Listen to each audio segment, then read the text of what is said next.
오늘은 이것이 궁금해요 마지막입니다. 시리즈 마지막. 아쉽습니까? 예. 마지막인데 별로 반응이 없네. 예. 마지막인데 지금까지는 우리가 하나님께 물어봤습니다. 그죠? 성경을 통해서 이게 궁금해요. 왜 그랬습니까? 그래서 말씀을 통해서 우리가 한번 깨달아 봤는데, 오늘은 마지막 시간으로 하나님이 우리에게 묻습니다. 너 왜 예수 믿니? 라고 묻는 거죠. 여러분, 왜 예수 믿습니까? 라고 질문하면 여러분들은 어떻게 대답을 하실 수가 있을까요? 하나님이 우리한테 참 궁금해하는 것 같아요. 왜 그럴까요?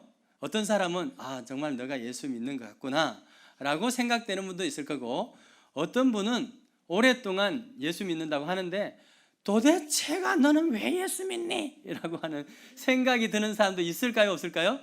있다 이 말이에요. 그게 다 우리 자신이 될 것입니다.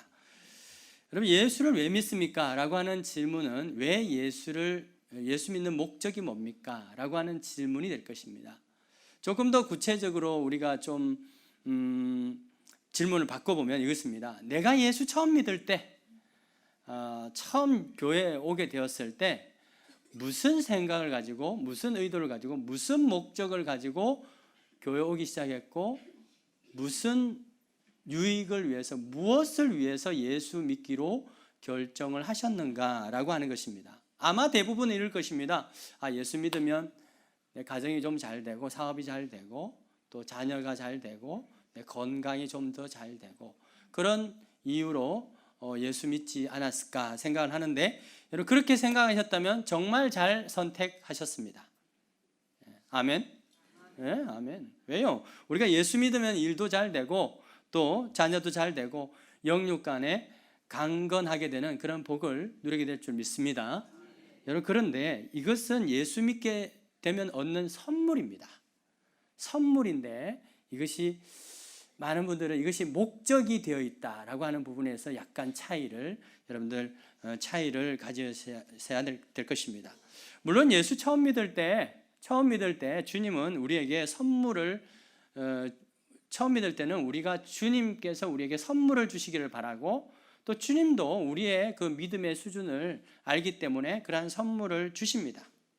그런데 마치 신앙생활을 오래 했는데도 불구하고, 마치 아이들이 아빠가 집에 왔을 때 아빠보다는 손에 든 선물을 더 기다리는 것처럼, 만약에 오래 신앙생활 했음에도 불구하고 하나님 아버지 자체가 아니라, 예수님 그 자체가 아니라 주님께서 우리에게 주실 그 선물에 관심을 가지는 것은 아버지로 하여금, 그 주님으로 하여금 마음에 어떤 슬픔을 줄 수 있다라고 하는 거죠.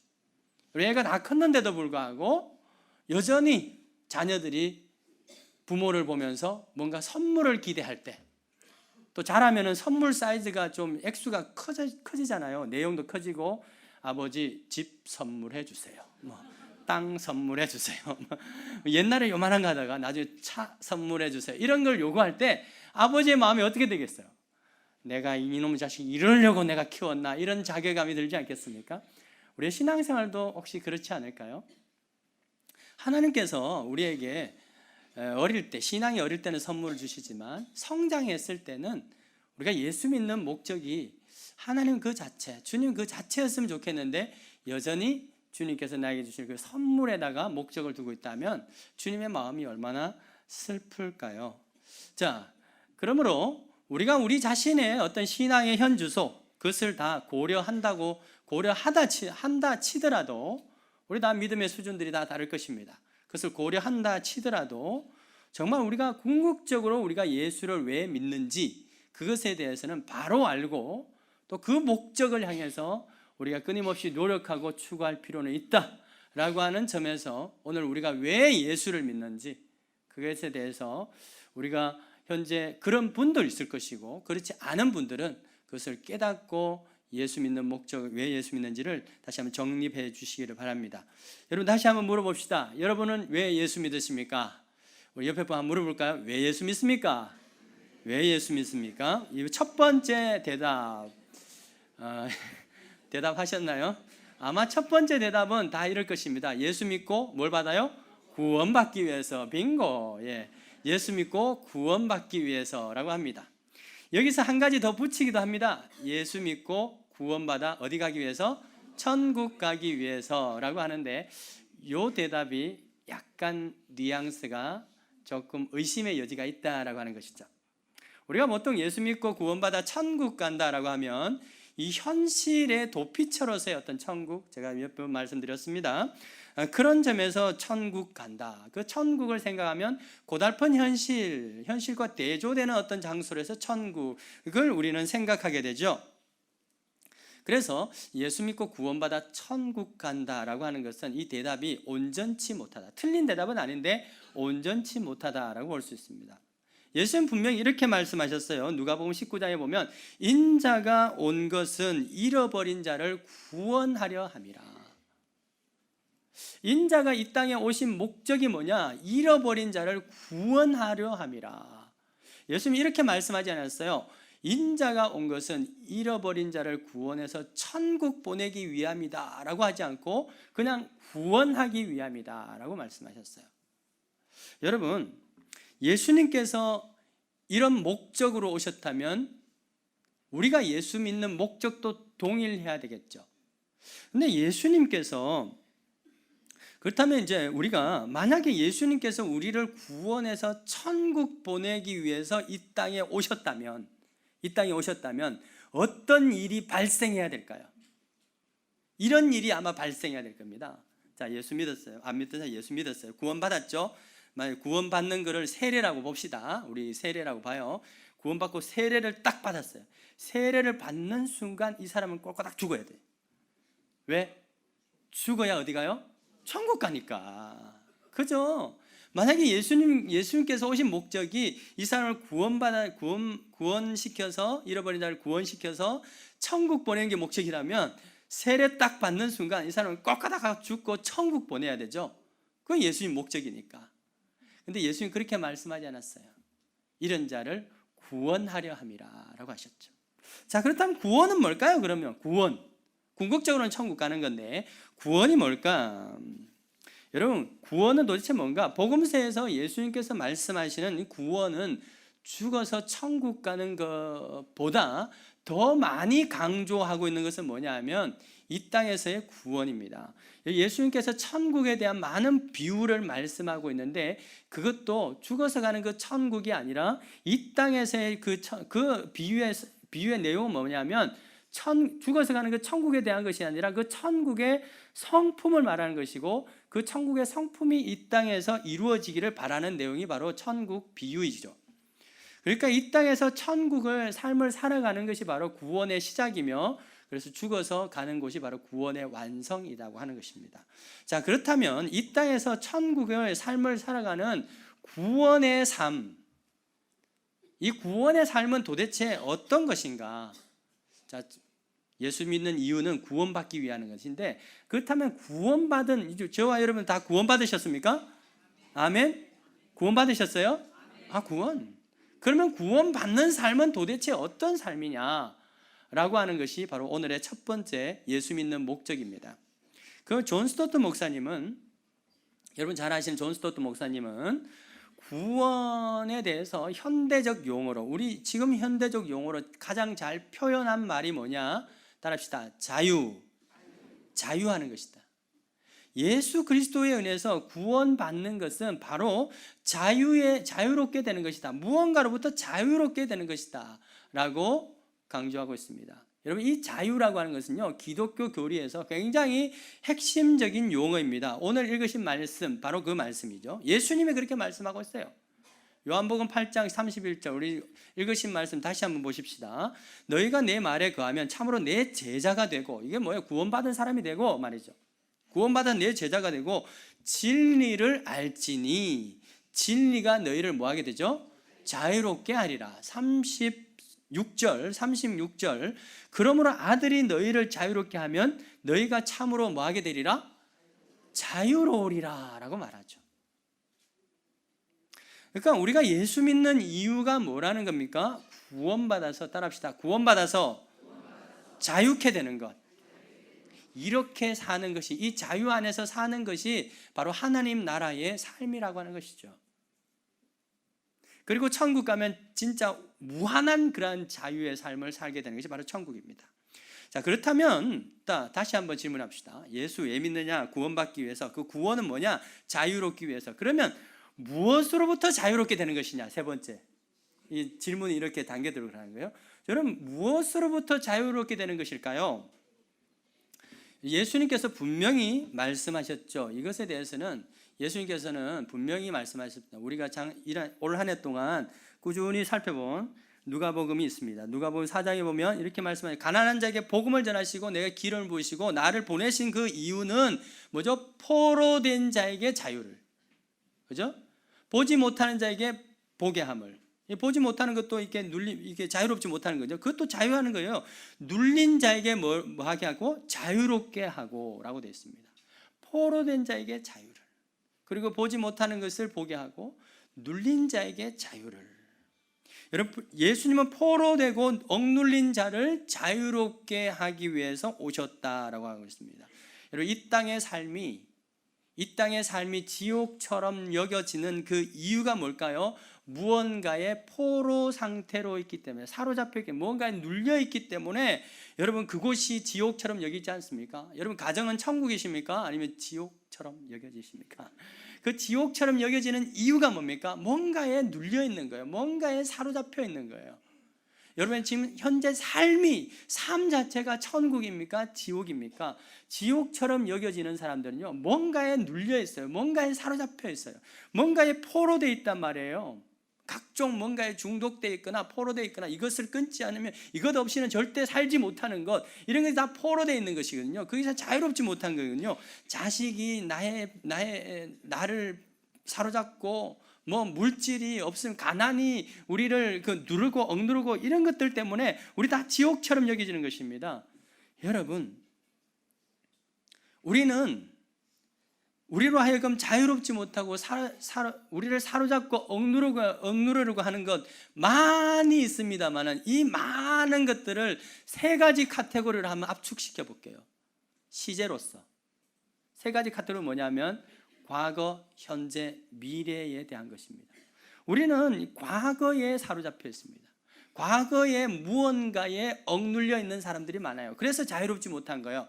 과거에 무엇에 주로 억눌려 있습니까? 상처, 과거의 기억, 부정적인 기억, 그로 인한 상처로 인해서 여러분 사로잡혀서 늘 열등감과 이 수치감, 또 죄책감, 이런 것에 사로잡혀서 자유하지 못하는 사람들이 있습니다. 이런 분들은 열등감과 수치심, 이런 분들은요, 이런 분 사로잡혀 있으면요, 늘 억눌려 있어요. 얼굴이 밝지 않아요. 대인관계가 쉽지 않습니다. 사소한 말에도 상처를 쉽게 받죠. 그게 왜 그래요? 과거의 상처 때문에 내가 지금 열등감과 수치심을 누리고 있는, 상처의 기억에 사로잡혀서 그것이 포로가 되어가지고 내 생각이 자유롭지 못한 거예요. 나의 존재에 대해서 자유롭지 못한 것입니다. 그래서 늘 다른 사람의 시선과 말에 지나치게 신경 쓰게 되죠. 그래서 자기 자신은 항상 부끄러운 존재라고 생각을 하게 됩니다. 이 수치심에서, 열등감에서 자유롭지 못한 사람은 여기에 대해서 이제 자기 나름대로 노력을 합니다. 여기서 좀 그래도 벗어나려고 노력하는데, 그 두 가지 노력이 있어요. 하나는 뭐냐 하면, 다른 사람들에게 부끄러움을 당하지 않게 해서, 이거 뭐 어릴 때 어떤 부모로서의 학대 또는 친구들로부터 어떤 조롱, 놀림, 이런 것을 통해서 생기는 어떤 그 마음인데요, 그것을 당하지 않기 위해서 어떻게 해요? 대인관계를 회피하게 되는 경우가 있죠. 좀 이렇게 대인관계가 좀 잘 하지 않는 그런 분들 보면 좀 수치심과 열등감이 있어요. 그 원인이 뭐죠? 과거에 사로잡혀 있는 거죠. 아니면 또 반대로 나타나는 경향이 있습니다. 내가 나의 수치심과 나의 열등감을 또 이렇게 보이지 않기 위해서, 다른 사람에 그렇게 보이지 않기 위해서 어떻게 해요? 자기 합리화를 시키고 또 완벽주의적 그런 성향을 드러내기도 합니다. 왜? 내가 다른 사람에게 수치스러운 존재로 보이지 않기 위해서. 좀 완벽주의적인 성향, 그런 것을 드러내죠. 그래서 좀 자기 합리화를 합니다. 그래서 대화를 하면요, 좀 수용적이지 못해요. 그래서 끝까지 내 주장이 관철돼야 돼요. 왜? 내가 관철되지 않으면 양보하게 된다, 졌다 그러면 내가 또 수치를 당할까 봐, 또 거절당할까 봐, 그런 마음이, 그 과거의 상처가 우리를 사로잡고 있는 사람들은 이런 대인관계에서 자유롭지 못해요. 뭔가 거부를 받았을 때 그때 굉장히 지나치게 반응하게 되는 거죠. 이런 수치심과 더불어서 과거에 사로잡혀서 자유롭지 못하는 것은 또한 죄책감이라고 합니다. 죄책감. 이 수치심, 열등감과 이 죄책감은 둘이 비슷한 양상으로 드러나요. 우리 행동으로 드러나는 방어기제라고 하는데, 비슷한 양상으로 드러나는데 문제는 조금 다릅니다. 이 수치심은 다른 사람으로부터 내가 상처를 받은 것이 드러나는 게 수치심이라면, 죄책감은 내가 다른 사람을 공격한 것, 이걸로 인한 어떤 부정적인 마음이 죄책감이죠. 성경의 그 두 인물을 소개하겠습니다. 수치심으로 괴로웠던 사람은 삭개오죠. 삭개오는 자기 직업 때문에 굉장히 수치심을 느꼈습니다. 그죠? 그 당시의 직업, 세리라고 하는 그 직업. 여러분, 우리도 옛날에 뭐가 있었어요? 3D 직업이 있었죠. 그 직업을 가진 사람도 세상 속에서 수치심을 느꼈지만, 그 자녀들도 세상 속에 우리 아버지가 그런 일을 한대 그러면 그 수치심을 가져요. 그래서 어디 친구들한테 가서 거짓말하게 되고, 그 거짓말은 또 거짓말을 낳게 되고, 그러면서 대인관계가 이렇게 점점 줄어들고 위축되고, 그런 아픔들이 있는 분들이 있지 않습니까? 삭개오가 그랬어요. 그래서 주변 사람들의 시선의 말에 굉장히 의식하게 되고 부끄러워하게 됩니다. 그래서 대인관계를 끊어버렸죠. 그런데 여러분, 근데 또 하나 죄책감에 시달렸던 한 사람이 있습니다. 누구입니까? 베드로이죠. 베드로 예수님을 배반했잖아요. 그 죄책감에 엄청난 그런 밤새 괴로웠던 그러한 모습을 보게 됩니다. 그런데 이 두 사람이 누구를 만났어요? 예수님을 만나게 되죠. 예수님을 만나게 되면서 이 두 사람은 자유를 얻게 됩니다. 삭개오, 예수님 만난 이후로 어떻게 돼요? 대인관계가 회복되었습니다. 사람들 다 모아가지고 그동안 있었던 걸 다 나눠주고 오히려 적극적으로 소통하는 사람으로 변하게 되었습니다. 베드로 어떻게 됐어요? 죄책감, 예수님, 그가 회개했으므로, 회개가 전제되어야 됩니다. 회개가 되고 예수님의 용서함을 받고 그는 그 죄책감에서 완전히 자유롭게 되죠. 여러분, 죄책감에 있는 사람의 특징이 뭐냐? 리더를 할 수가 없습니다. 리더를 못해요. 어디 가서 왜? 죄책감 때문에. 그런데 베드로가 초대교회 리더가 되었다는 것은 예수님을 만남을 통해서 완전히 회복되고 그가 자유하게 되었다는 것입니다. 그에 비해서 이 죄책감에, 예수님을 따라다녔지만 믿지 않고, 또 예수님께 회개하지 않고 용서함은 받지 못하고 그냥 사람을 죽게 만들었다라고 하는 그 죄책감에 눌려서 스스로 목숨을 끊은 사람이 있죠. 누굽니까? 가룟 유다. 여러분, 수치심은요, 수치심이라고 하는 것은, 수치심이 있으면 다른 사람을 공격하게 됩니다. 그죠? 내가 이 수치심을 또 이렇게 자기 자신을 숨기기도 하지만, 그것을 드러내기 위해서, 그 수치심을 감추기 위해서 나의 옳음을 드러내면서 다른 사람을 공격하게 되죠. 근데 죄책감은 뭐냐 하면, 죄책감은 어떻게 나타나냐 하면 자기 자신을 공격하게 됩니다. 내가 나쁜 놈이야, 나는 몹쓸 놈이야, 자기 자신을 공격하게 되죠. 그 공격의 가장 극치가 뭡니까? 자살이라고 하는 겁니다. 여러분, 우리가 예수를 믿어야 하는 이유가 바로 이것에 있습니다. 우리의 이 과거에 사로잡혀서 수치심과 이 죄책감, 열등감에서 구원받기 위해서 우리는 예수 믿는 거예요. 여러분, 예수 믿으십니까? 자유하시기를 바랍니다. 모든 과거로부터 자유하시길 바라요. 앞으로 사람들이 뭐라고 말하든 자유하십시오. 왜? 우리의 존재, 저와 여러분들의 존재는 어떤 존재냐? 과거에 그런 기억이 있다 하더라도 우리의 존재는 뭐냐면 천지 만물을 지으신 주 예수 그리스도의 자녀인 줄 믿으시기 바랍니다. 우리의 신분이 변화된 거예요. 이 사실만으로도 우리가 어떤 존재인가 새롭게 변화된 것입니다. 여러분 요한복음 1장 12절 말씀 있죠? 영접하는 자 곧 그 이름 믿는 자에게는 무슨 권세? 하나님의 자녀가 되는 권세를 저와 여러분 받은 줄 믿으시기 바랍니다. 우리 그렇게 찌찌지가 아니란 말이에요. 하나님의 자녀란 말이에요. 그럼 누구든지 그리스도 안에 있으면 새로운 피조물이라고 했어요. 새로운 피조물. 그리스도 안에 있는 자가 새로운 피조물. 여러분 이 새로운 피조물로서 그 정체성을 회복하고 그 과거로부터 자유하기 위해서 우리는 예수를 믿는 것입니다. 두 번째는 현재, 과거죠. 첫 번째 과거에서 자유, 다음에 현재로부터 자유입니다. 현재 어떤 삶의 그 억눌림, 그거로부터 자유하기 위해서 우리는 예수를 믿는 거예요. 이것이 바로 구원이라고 하는 것이죠. 특별히 요즘 현재인들은 얼마나 눌림이 많고 스트레스가 많은지 모릅니다. 그래서 머리가 아프고 마음이 자유롭지 못합니다. 직장에서 스트레스, 또 가정에서 스트레스, 그 아이들도 경쟁의 스트레스, 비교의 스트레스, 심지어는 어디에서도 스트레스 받아요? 교회에서도 스트레스를 받죠. 이게 참 모순 아닙니까? 교회는 진리 안에서 자유를 주는 그 복음을 가르치는 곳이 교회인데 어떻게 교회에서 이렇게 스트레스를 받을까요? 이건 모순인 것입니다. 근데 왜 이런 스트레스를 받게 되나요? 우리 현실의 삶에서 존 스토트 목사님은 현재 삶에서 받는 모든 눌림과 압박, 이 모든 것들은 따라합시다. 자기중심성. 자주 나오는 단어인데요. 자기중심성 때문이라고 말합니다. 여러분 하나님 말씀 뭡니까?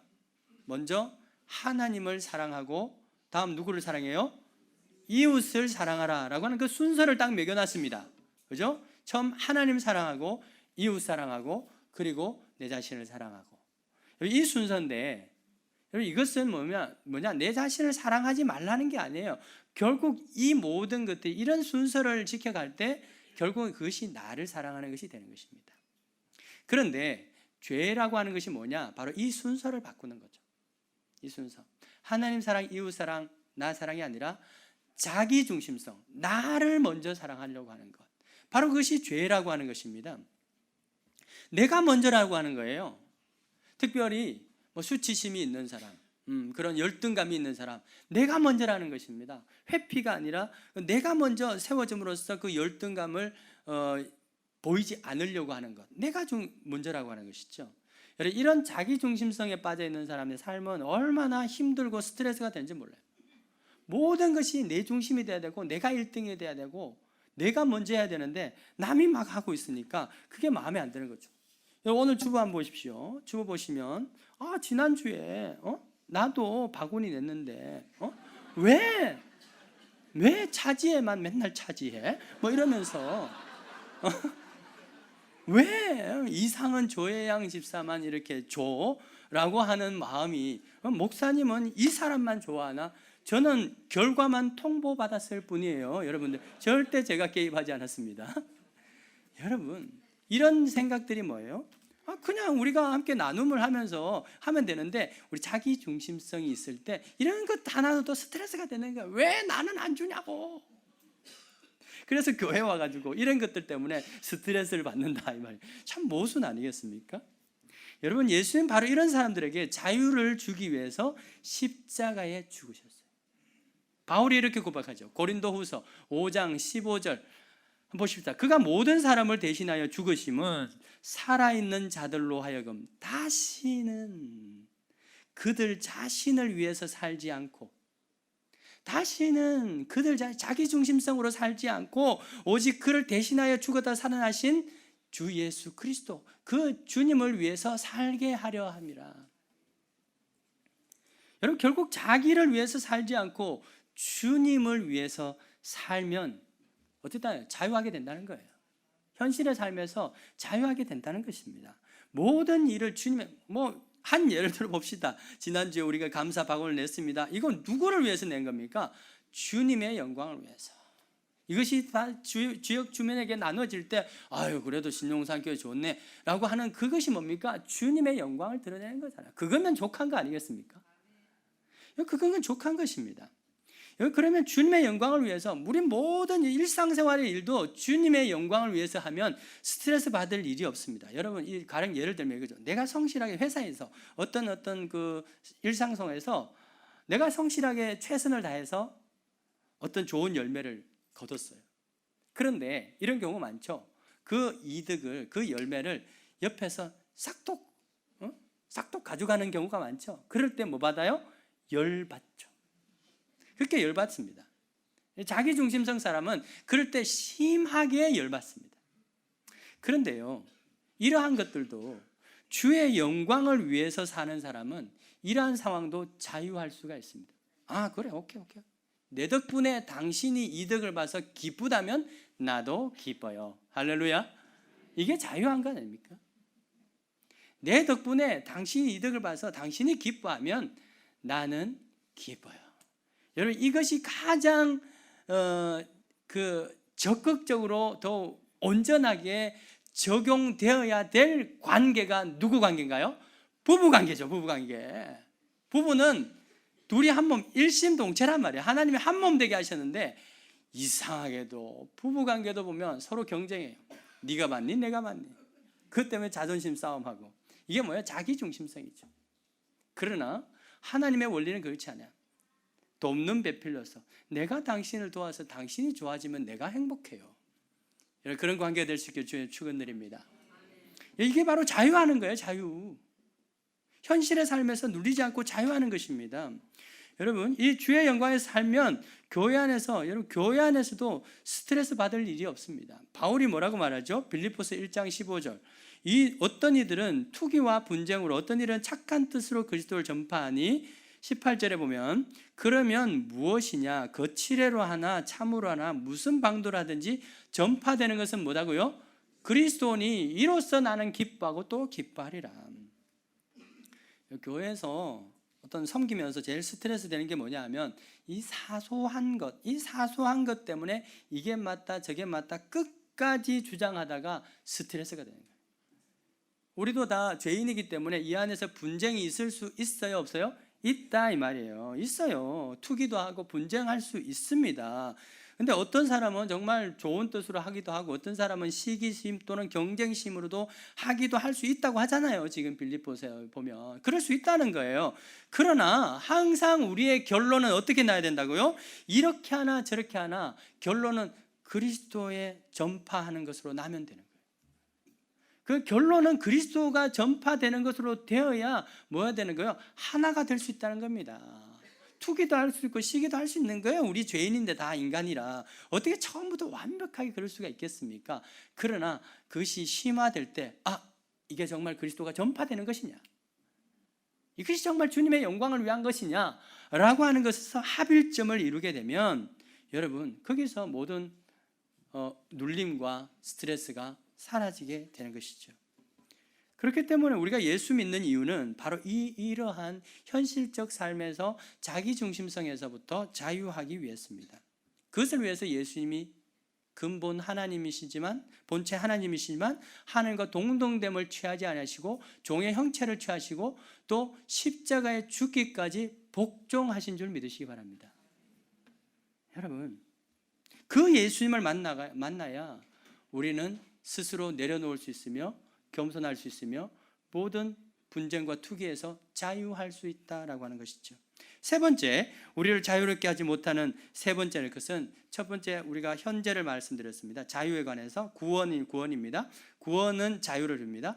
첫 번째는 현재, 또 과거, 현재, 그 다음 미래에 대한 두려움으로부터 우리는 자유를 준다. 바로 이것이 현실적 삶에서 구원이라고 하는 것이죠. 두려움은 어떤 것입니까? 과거에 대해서 두렵습니까? 현재에 대해서 두렵습니까? 미래에 대해서 두려움을 가집니까? 미래에 대해서 두려움을 가지고 있는 것입니다. 다 그런 거죠. 과거는 지나갔습니다. 미래에 대해 아직 우리가 경험하지 못한 그 미래에 대한 두려움이 있는데 이 두려움은요 굉장히 구체적으로 두려워합니다. 여러분 그렇죠? 굉장히 구체적으로 두려워합니다. 제 마음에도 한 달 전 이후 그 사건 이후로부터 약간의 두려움이 생겼어요. 딴 게 아니라 우리 형님이 한 1시, 2시 정도에 제가 연구하는 그 방에서 심장마비로 돌아가셨는데 제가 밤늦게 이렇게 연구할 때가 있어요. 그때 좀 1시쯤 되면 나도 심장마비 들으면 어때 하나 이렇게 해서 빨리 들어가 자죠. 피곤하면 안 된다. 빨리 들어가 잡니다. 이런 두려움이 살짝 생겼어요. 왜? 일어나지 않을 일인데 미래에 대해서 완전히 과거의 것을 또 끄집어 와가지고 미래에 대해서 그 반영을 시켜서 굉장히 구체적인 두려움을 합니다. 그죠? 저렇게 가다가 길을 이렇게 박아가지고 이렇게 죽으면 어떡하나 이런 두려움 해야 하네요. 굉장히 하죠. 그 두려움은 굉장히 또 집요하다라고 하는 것입니다. 그래서 사람들은 이 두려움에서 헤어나기 위해서 각종 어떤 해결책을 선택을 하는데 그게 뭐냐면 오늘의 운세 이런 걸 보죠. 그죠? 믿지 않는 사람 오늘의 운세. 또 연초가 되면 뭘 봐요? 사주팔자. 또 이런 뭐죠? 그 뭐라죠? 한 해에 뭐죠? 그 토정비결 이런 걸 보죠. 요즘 젊은이들은 극장 앞에 가면 타로 점 해가지고 카드로 하는 거. 그것도 우리 할머니들은 요 옆에 우리 그 경로당의 할머니들은 매일매일 고수덥점 보고 있는. 고수 오늘은 귀인이 나타날까 보다 이렇게 하면서 고수덥점 이런 걸 통해서 우리 미래에 대한 두려움에 우리가 억눌려 있고 사로잡혀 있는 것이죠. 여러분 예수님께서 죽으시고 부활하신 이유가 죽으시고 사망 가운데서 그 부활하신 이유가 바로 이 죽음의 미래에 대한 공포 중에서 가장 두려운 건 죽음이거든요. 이 죽음에 대한 공포를 자유케 하기 위해서 부활하셨습니다. 이것에 대해서 히브리서 기자가 굉장히 정확하게 기록하고 있습니다. 히브리서 2장 14절 한번 읽어보십시다. 14절 15절 시작. 자녀들은 혈과 육에 속하였으며 혈과 육을 지니심은 죽음을 통하여 죽음의 세력을 잡은 자 곧 마귀를 멸하시며 라고 되어 있어요. 예수께서 죽음을 통해서 육신으로 오신 이유가 바로 이거예요. 죽음을 통해서 죽음의 세력을 마귀를 멸하기 위해서 죽음의 공포를 주는 그 마귀를 멸하기 위해서 예수님은 죽으셨다. 부활하셨다는 거예요. 15절 다 같이 시작. 또 죽기를 무수함으로 한평생 매여 종노릇하는 모든 자를 자유케 하려 하심이라. 할렐루야. 예수 그리스도의 부활과 승천하심을 믿으십니까? 죽음의 공포에서 자유하기를 바랍니다. 이게 바로 예수를 믿는 이유예요. 예수 믿지 않는 사람은 죽는 게 제일 두렵잖아요. 우리는 그 죽음 그 자체에 대해서는 두려워하지 않습니다. 죽는 과정이 아플까 봐 좀 염려하지. 그렇죠? 여러분 그렇기 때문에 우리가 예수를 믿어야 되는 이유는 뭐냐? 미래에 대한 두려움을 자유하기 위해서 하나님을 사랑하는 자, 우리의 죽음뿐만 아니라 정말 하나님을 사랑하는 자, 그 뜻대로 부르심을 받은 저와 여러분들의 미래는 항상 합력해서 선인 줄 믿으시기 바랍니다. 그것이 무엇이든지 바로 그러한 약속의 말씀을 하신 거예요. 여러분 그리고 우리의 죽음은 결코 심판이 아니요 영원한 생명의 시작인 줄 믿으시기 바랍니다. 바로 이러한 믿음이 우리로 하여금 미래에 대해서 염려에 대해서 두려움에 대해서 자유하게 만드는 것이죠. 갈라디아서 5장 1절 다 같이 한번 합독하십시다. 시작. 그리스도께서 우리를 자유롭게 하시려고 자유를 주셨으니 그러므로 굳게 서서 다시는 종의 명예를 매지 마라. 다시는 과거 현재 미래 그것에 멍에에 눌리는 그러한 삶을 살지 않기를 바랍니다. 바로 예수 그리스도는 우리의 인생을 사로잡고 있고 우리의 마음을 억누르고 있는 과거 현재 이 미래의 모든 죄와 상처 그리고 스트레스와 그 두려움으로부터 우리를 구원하시고 자유케 하신 분이 바로 예수 그리스도인 거예요. 그래서 우리가 그 예수를 믿는다 이 말이에요. 자, 당신 예수 왜 믿습니까? 라고 물었을 때 첫 번째 질문이 뭡니까? 구원받고 자유케 위해서. 한번 합시다. 구원받고 자유롭게 되기 위해서. 그렇게 말하는 거예요. 자, 두 번째. 자, 이렇게 구원의 진리 안에서 참 자유를 누리게 되면 우리의 삶이 어떻게 될까요? 참 행복을 누리게 되는 것입니다. 그렇기 때문에 우리가 왜 예수를 믿는지 두 번째 이유 따라합시다. 참 행복을 누리기 위해서.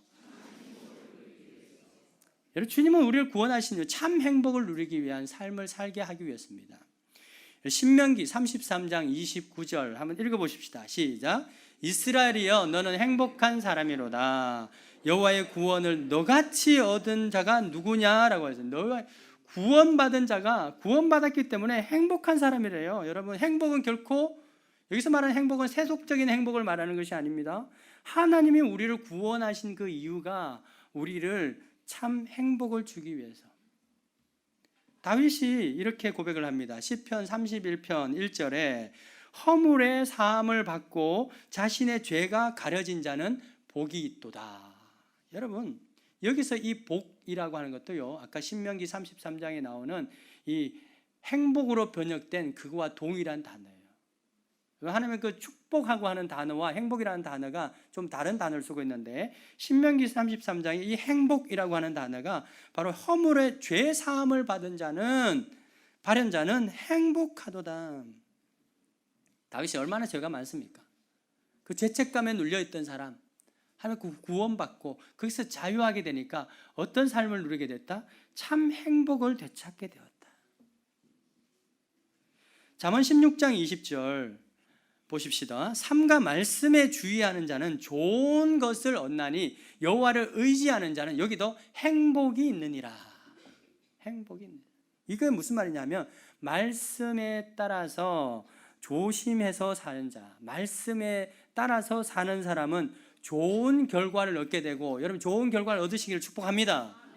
예, 현실에서 얻게 되고, 여호와를 의지하는 자는 행복한 자다라고 말씀하고 있어요.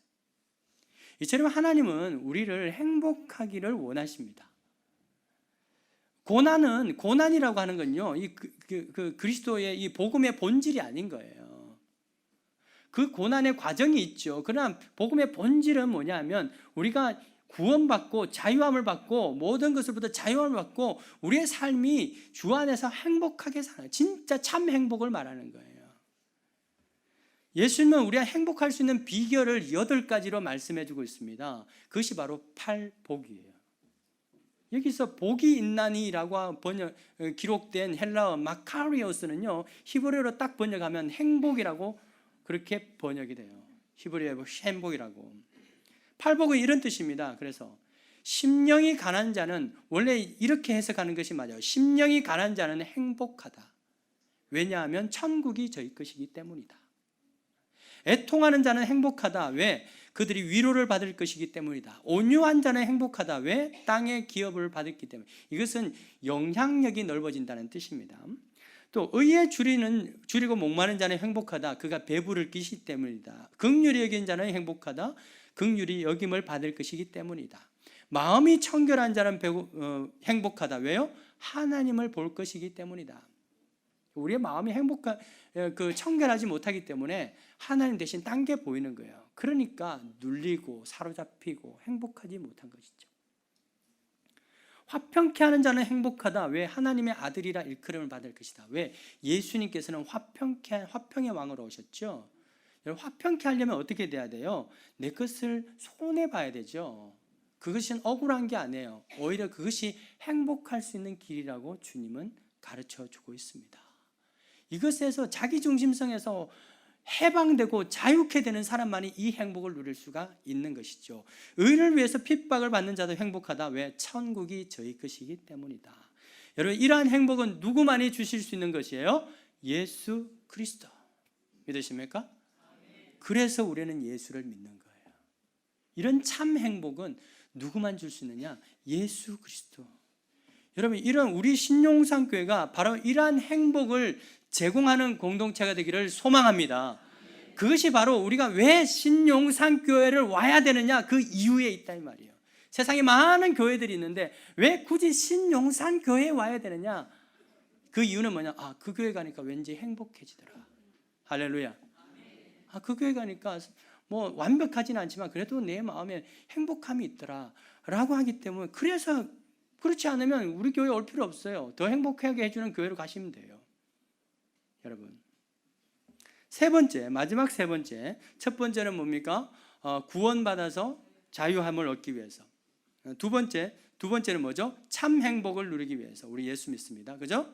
세 번째 따라합시다. 변화받기 위해서.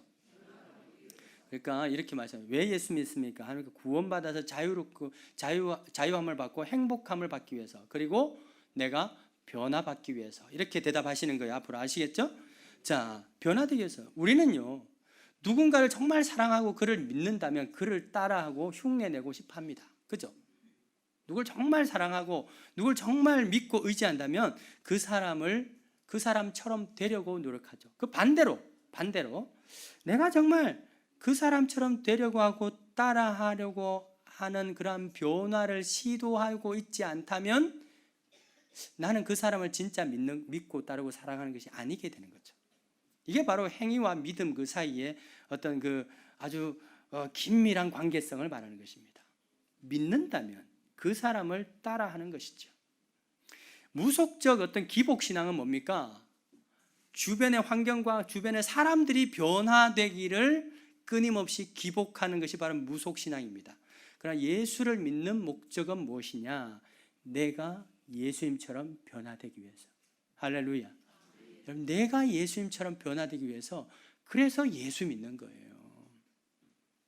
그래서 말하잖아, 너희는 이 세대를 본받지 말고. 왜? 이 세대는, 바울이 말합니다, 이 세대, 로마에 있는 이 세대 사람들은 뭐요? 그 무속적인 신앙에서 저 사람이 변하고 이 세상이 변하고 이 주변이 변해서 나에게 복을 주기를 라고 하는데, 바울은 그렇게 본받지 말고 내 마음을 새롭게 함으로 변화를 받아.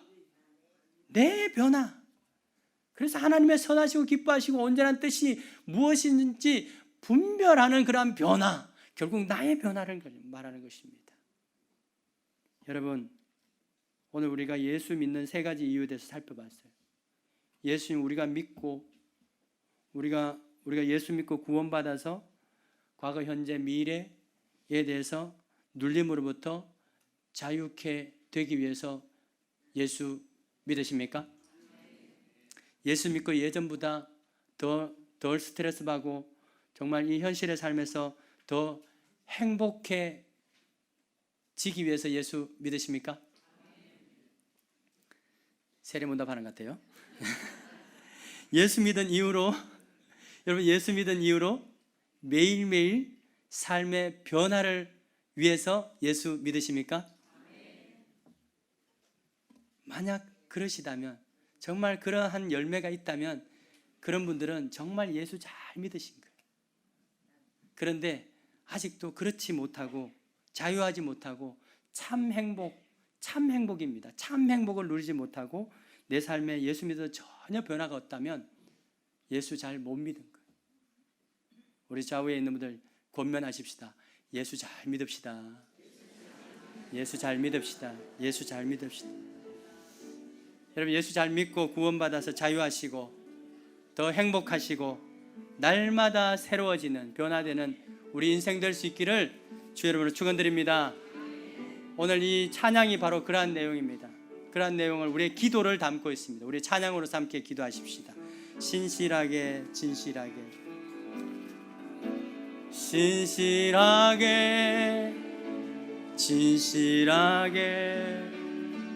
거룩하게 살게 하소서. 신실하게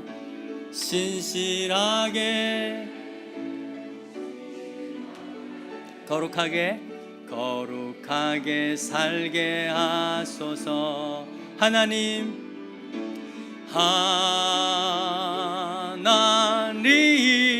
나의 마음 만져 주소서. 하나님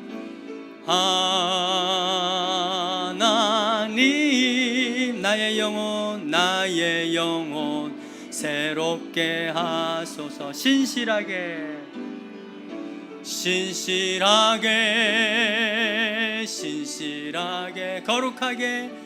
거룩하게 살게 하소서. 신실하게 거룩하게 살게. 하나님 나의 기도, 하나님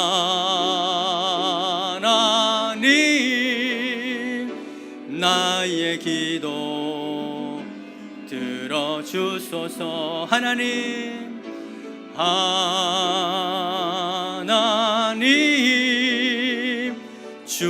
주의 길로 주여 진실하게 하소서.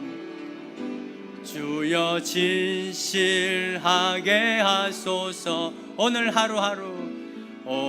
하루 순간을 주가 주신 힘으로 승리하기 원하네.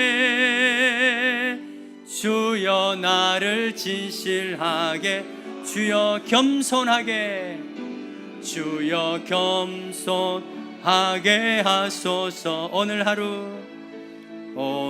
하루 순간을 주가 주신 힘으로 경배하기 원하네. 주여 나를 겸손하게 주여 사랑하게, 주여 사랑하게 하소서. 오늘 하루 순간을 주가 주신 힘으로 승리하기 원하네. 주여 나를 사랑하게 하소서. 아멘 아멘. 함께 기도하십시다. 고마우신 하나님 아버지여, 내 안에 있는 과거의 그러한 수치심과 또 상처 때문에